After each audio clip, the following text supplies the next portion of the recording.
இயேசு கிறிஸ்துவின் இனிதான நாமத்தினாலே உங்களுக்கு அன்பான வாழ்த்துக்களை சொல்லிக்கொள்வதிலே நாங்கள் மகிழ்ச்சி அடைகிறோம். இந்திய சுதேச மிஷனரி சங்கத்தின் சார்பாக தொடர்ச்சியான தியான உரையிலே நீங்கள் பங்கெடுப்பதை குறித்து நாங்கள் மகிழ்கிறோம். நிச்சயமாக சர்வ வல்லமை நிரம்பிய கடவுள் உங்களையும் உங்களுடைய தொடர்ந்த விசுவாச பயணத்தையும் ஆசீர்வதிப்பாராக. இந்த நாளிலும் நாம் தியானிக்கும்படிக்கு தெரிந்து கொண்டதான வேத பகுதி மத்தேயு எழுதின நற்செய்தி நூல் 8ஆம் அதிகாரம் 17வது வசனம். உங்களுக்காக நான் வாசிக்கிறேன். அவர் தாமே நம்முடைய பலவீனங்களை ஏற்றுக்கொண்டு நம்முடைய நோய்களை சுமந்தார் என்று ஏசாயா தீர்க்கதரிசியினால் உரைக்கப்பட்டது நிறைவேறும்படி இப்படி நடந்தது என்பதாக சொல்லப்படுகிறது. என கண்பானவர்களே, நம்முடைய ஆண்டவராகிய கிறிஸ்து நம்முடைய பலவீனங்களை ஏற்றுக்கொள்ளுகிறவராக இருக்கிறார் என்கிற மிகப்பெரிய உண்மையை, இந்த செய்தியை ஆண்டவர் இந்த வசனத்தின் மூலமாக நம்மோடு கூட இடைபடுகிறார். நம்முடைய இந்த உலக வாழ்க்கையிலே அடிக்கடி நாம் பலவீனங்களை சந்திக்கிறவர்களாக இருக்கிறோம். சரீர அளவில் ஆனாலும் அல்லது ஆவியிலும் அல்லது ஆத்துமாவிலும் நாம் பலவீனப்படுகிறவர்களாகவே காணப்படுகிறோம். ஏனென்றால் தீமை நிறைந்த ஒரு உலகத்திலே வாழுகிறோம். ஆபத்து நிறைந்த ஒரு உலகத்திலே வாழுகிறோம். அடிக்கடி நாம் சந்திக்கக்கூடிய மிகப்பெரிய சவால்களிலே ஒன்று என்னவென்று கேட்டால் அது பலவீனம் என்று சொன்னால் அது மிகையாகாது.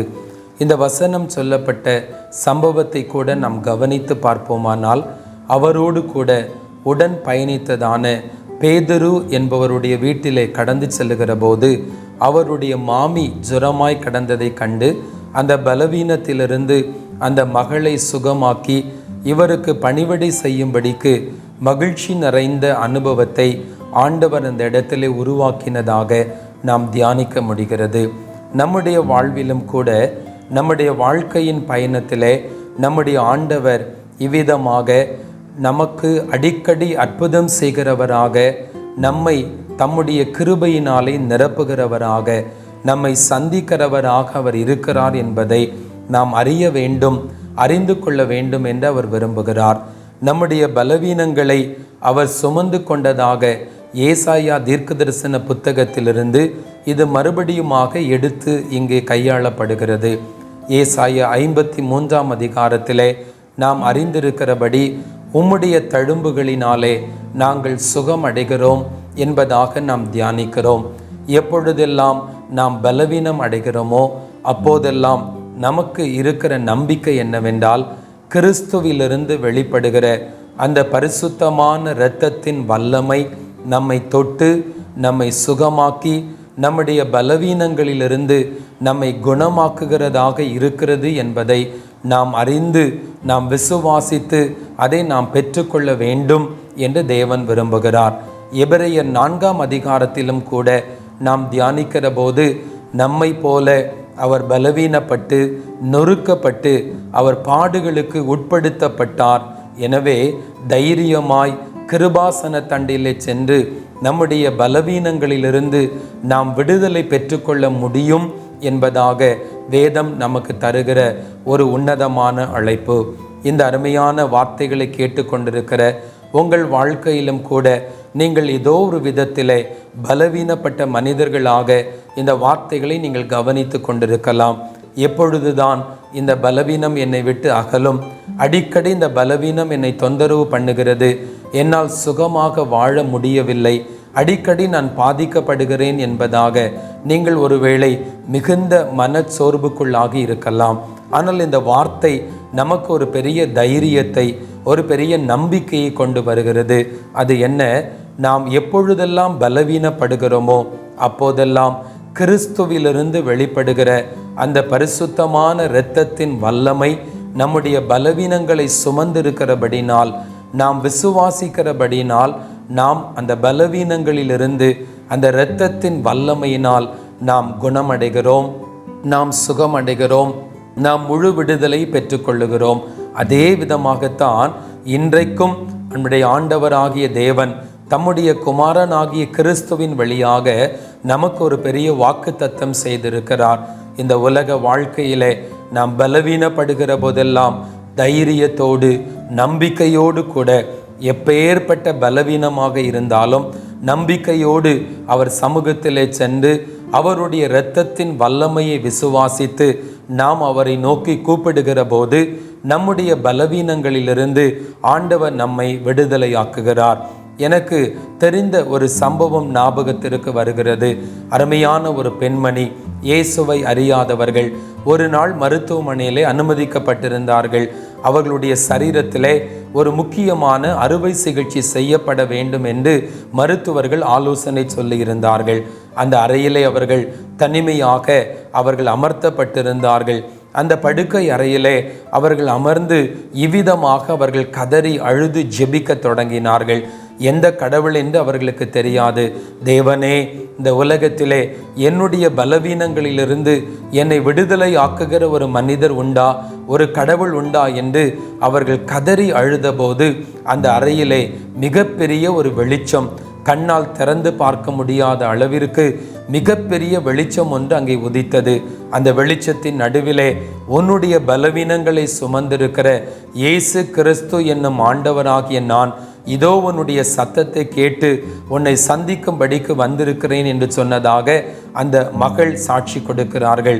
அந்த நிமிடமே தான் அந்த மகள் தன்னுடைய சரீரத்திலே பூரண சுகம் அடைந்ததாக இன்றைக்கும் அவர்கள் உயிரோடு இன்னைக்கு சான்று பகிர்ந்து கொண்டிருக்கிறார்கள்.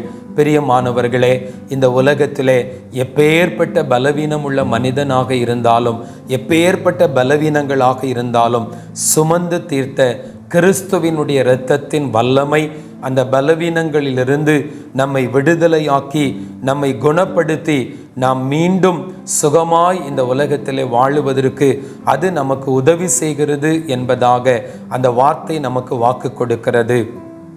இன்றைக்கும் நீங்களும் நானும் விசுவாசத்தோடு அவருடைய சமூகத்திலே நாம் ஜெபிப்போமானால், இந்த வசனத்தை முன்னிறுத்தி நம்முடைய பலவீனங்களை சுமந்து கொண்ட, நம்முடைய எல்லா பலவீனங்களை ஏற்றுக்கொண்ட, நம்மை போல பாடுபட்டிருக்கிற அந்த இயேசு கிறிஸ்துவின் அந்த இரத்தத்தின் வல்லமையை நம்பி அவரை நோக்கி நாம் ஜெபிக்கிற போது நிச்சயமாக இந்த நேரத்திலே தானே நாம் முழு விடுதலையை பெற்றுக்கொள்ள முடியும் என்று நான் உங்களுக்கு சொல்லுகிறேன்.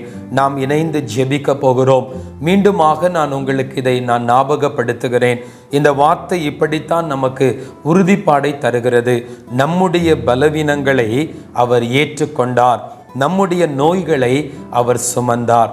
எப்பேற்பட்ட நோய்களினால் வந்த பலவீனங்கள் ஆனாலும், சோர்வுகளினால் வந்த பலவீனங்கள் ஆனாலும், தூரமான நீண்ட கால ஒரு பலவீனமாக நாம் சுமந்து கொண்டிருந்தாலும் இந்த உலகத்திலே சுகமாய் வாழுவதை ஆண்டவர் விரும்புகிறார். பிரியமானவனே, உன் ஆத்துமா வாழ்வது போல நீ எல்லாவற்றிலும் வாழ்ந்து சுகமாய் இருக்கும்படிக்கு நான் விரும்புகிறேன் என்பதாகவும் வேதம் நமக்கு சொல்லுகிறது. எனவே நாம் ஜெபிக்கலாம். தைரியத்தோடு ஆண்டவருடைய சமூகத்திலே நம்மை நாம் அர்ப்பணம் செய்வோம். நாம் ஜெபிக்கலாம். கிருபை நிறைந்த ஆண்டவரே, மகிழ்வான இந்த அருமையான நேரத்துக்காக தமக்கு நாங்கள் நன்றி சொல்லுகிறோம் அப்பா. இப்போதும் இந்த அருமையான ஆண்டவரை தொலைக்காட்சியின் வழியாக, இந்த அருமையான ஊடகத்தின் வழியாக இந்த வார்த்தைகளை கேட்டு நம்பிக்கையோடு கூட உம்முடைய சமூகத்தை நோக்கி பார்க்கிற ஒவ்வொரு தம்முடைய பிள்ளைகளுக்காக நாங்கள் ஜெபிக்கிறோம் அப்பா. தங்கள் சரீரத்திலே பலவீனத்தோடும் மிகுந்த சோர்வுகளோடும் வேதனையோடும் கண்ணீரோடும் இருக்கிற உம்முடைய பிள்ளைகளுடைய சரீரங்களில் ஆவியில் ஆத்துமாவில் உம்முடைய பரிசுத்த இரத்தத்தின் வல்லமை வெளிப்படட்டும் என்று நாங்கள் ஜெபிக்கிறோம்ப்பா. எங்களுக்காக சிலுவையிலே கடைசி சொட்டு இரத்தம் மட்டும் சிந்தின அந்த பரிசுத்தமான வல்லமை இந்த வார்த்தைகளை கேட்டு என்னோடு ஜெபித்து கொண்டிருக்கிற ஒவ்வொருடைய சரீரத்திலேயும் இப்பொழுது புறப்பட்டு செல்லட்டும் என்று நாங்கள் ஜெபிக்கிறோம்ப்பா. உம்மை நம்புகிறபடினால், உம்மை விசுவாசிக்கிறபடினால் உம்முடைய பிள்ளைகள் ஒவ்வொருவரும் தங்கள் சரீரத்திலே, தங்கள் ஆவியிலே, தங்கள் ஆத்துமாவிலே பூரண சுகம் பெற்று உம்மை மகிமைப்படுத்துகிற நல்ல கிருபைகளை கர்த்தர் ஆண்டவரே, இந்த பூமியில் நாங்கள் சுகமாய் வாழ்ந்திருப்பது உமக்கு விருப்பம் அப்பா. அப்படியே எங்களை ஆசீர்வதியும். உம்முடைய நன்மைகளினால் எங்களை திருப்தியாக்கும். இந்த தவக்காலம் எங்களுக்கு மிகுந்த ஆசீர்வாதமாய் அமையட்டும். உம்முடைய கரங்களில் நம்பிக்கையோடு எங்களை தருகிறோம். உம்முடைய பரிசுத்தமான நாமம் மகிமை அடையட்டும். கிறிஸ்து இயேசுவின் வழியாய் மிக தாழ்மையோடு ஜெபிக்கிறோம்.